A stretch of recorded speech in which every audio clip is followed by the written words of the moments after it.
figure now would be a good time to touch base on the pros and cons of genetic testing in dogs.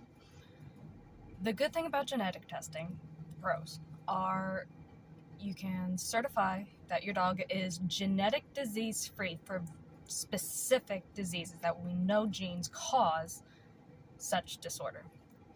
For example, VWD type 1 in Doberman is caused by 2 gene mutations. For active disease, you need 2 genes. There's minimal studies that 1 gene can affect the blood clotting, but it's still within normal range. These dogs are not at risk of bleeding out.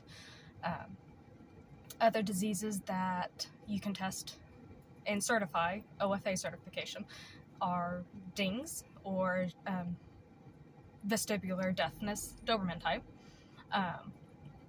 In Doberman, there's actually quite a large portion of the population that used to be deaf. And this was caused by a gene mutation. You can actually breed out deafness in Doberman. You can breed out VWD. Now, this is where the cons come in. The cons of genetic testing is people are not using genetic testing to preserve diversity. They're breeding away from carriers or the heterozygous state.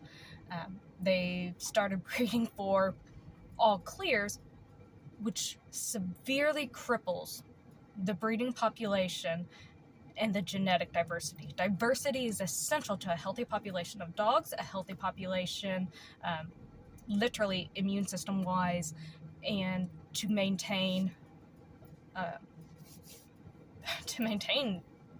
longevity. You need diversity. The big problem with today's genetic testing is people think because they've genetic tested a dog that means it's health tested, that means you have to have an all clear or only a carrier, and that means you've done your part, you breed to an all clear, you keep breeding to all clears. The problem is, yes, we need to avoid breeding disease-affected dogs and breeding disease-infected litters, but we should not be reducing the genetic pool we have for the sake of all clears.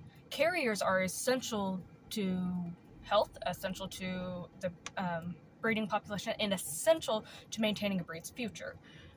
Genetic tested dogs, just because you have an all clear, does not mean that dog is quality enough to be bred. There are other things you cannot test for that can be a hereditary or genetic condition that aren't tested through things like Embark, Wisdom Panel, or other gene testing.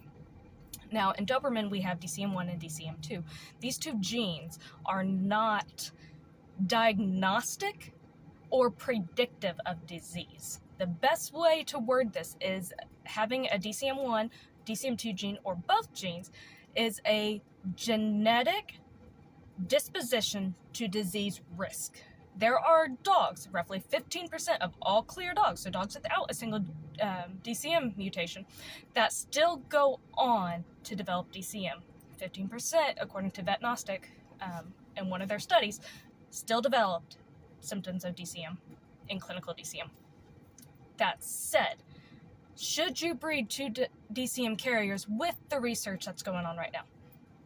No.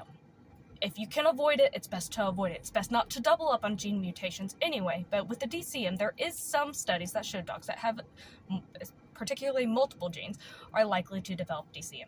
Now, regardless of the genetic status, regardless of echocardiograms and halters, we still have 60+% of the breed developing DCM by 8 years old. So genetic testing alone is not going to prevent DCM. Halter and cardiac monitoring is just that. It's monitoring the cardiac health of a dog so you can predict when, say your dog is diagnosed with DCM, you can predict its longevity. But halter and cardiac monitoring in itself will not prevent DCM. In fact, we have the last 15 years, 20 years of studying why the Doberman population has been declining and their longevity has been shortening. That shows us, regardless of cardiac monitoring, the breed is still developing DCM. Now, Doberman are highly inbred. This is where genetic testing has the most potential. You can predict how inbred your litters are going to be, and you can utilize those tools. You can see all sorts of information from autoimmune genetics to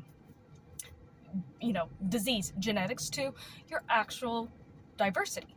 It, in my opinion, and from the research I have done and talking with my own vets, it's best to breed dogs for the genetic diversity and the lowest inbreeding ratio possible. Low inbreeding correlates with less health issues, longer longevity. Now, in Doberman, they're extremely inbred. 43% is the average ratio for Doberman.